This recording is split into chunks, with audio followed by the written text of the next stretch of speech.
নতুন বছরে চালু হতে চলেছে দিল্লি সাংহাই সরাসরি বিমান পরিষেবা। জানুয়ারি মাস থেকে মিলবে এই পরিষেবা, এমনই খবর বলছে। দীর্ঘদিনের প্রতীক্ষার অবসান ঘটিয়ে অবশেষে এই আন্তর্জাতিক রুটে পরিষেবা দেবে চীনা ইস্টার্ন এয়ারলাইন্স। অন্যদিকে খুব তাড়াতাড়ি চালু হবে কলকাতা কুনমিং রুট। বিস্তারিত যাব, সঙ্গে যুক্ত হয়েছে প্রতিনিধি সৌম্য মুখোপাধ্যায়। সৌম্য, কি জানতে পারছো? দেখো, যেটা জানা যাচ্ছে যে 5 বছর আগে যে রুটগুলো বন্ধ হয়ে গেছিল, বিমান পরিষেবার রুটগুলো, সেই রুটগুলোকে নতুন করে চালু করছে চীনের প্রশাসন। খুব শিগগিরই কলকাতা কুনমিং রুট চালু হবে, যেখানে একসময় প্রচুর বিমান যাতায়াত করতো।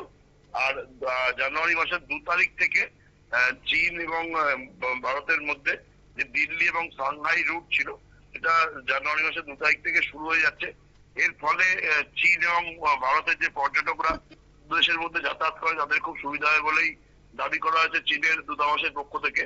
বৃহস্পতিবার এই বিষয়ে চীনা দূতাবাসের পক্ষ থেকে একটি সোশ্যাল মিডিয়া পোস্ট করা হয়েছে। সেখানে বলা হয়েছে যে জানুয়ারির 2 তারিখ থেকে চীনের ইস্টার্ন এয়ারলাইন তারা প্রতিদিনের নন স্টপ দিল্লি থেকে সাংহাই ফ্লাইট চালু করছে এবং কলকাতা কুনমিং রুটও খুব শিগগিরই চালু হবে।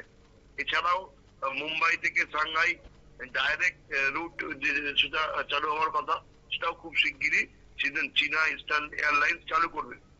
দেখো, লাদাখের পূর্ব লাদাখের গালওয়ান উপত্যকায় যে দু দেশের সেনার মধ্যে লড়াই হয়েছিল, তারপর থেকে দু দেশের মধ্যে একটা টেনশন চলছিল। কিন্তু আমেরিকার সাথে ভারতের শুল্ক যুদ্ধ শুরু হওয়ার পর থেকে আমেরিকার সাথে যত সম্পর্ক খারাপ হয়েছে, ততই চীনের সাথে ভারতের সম্পর্ক ভালো হচ্ছে। গত জুন মাসে ভারতের প্রধানমন্ত্রী নরেন্দ্র মোদী চীন সফরে গিয়েছিলেন। তারপর থেকেই মনে হয় যে সম্পর্কে আরো বেশি ঘন হচ্ছিল এবং সেটারই প্রমাণ মিলছে।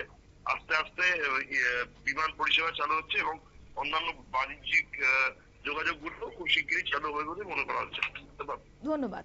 অর্থাৎ শুধুমাত্র দিল্লি সাংহাই নয়, কলকাতা কুনমিং বিমান রুটও চালু হবে, যা কিনা পূর্ব ভারতের যাত্রীদের জন্য সুখবর। এবং এই নতুন পরিষেবা চালু হলে বিশেষ করে ভারত এবং চীনের মধ্যে কিন্তু যাতায়াত আরো সহজ হবে।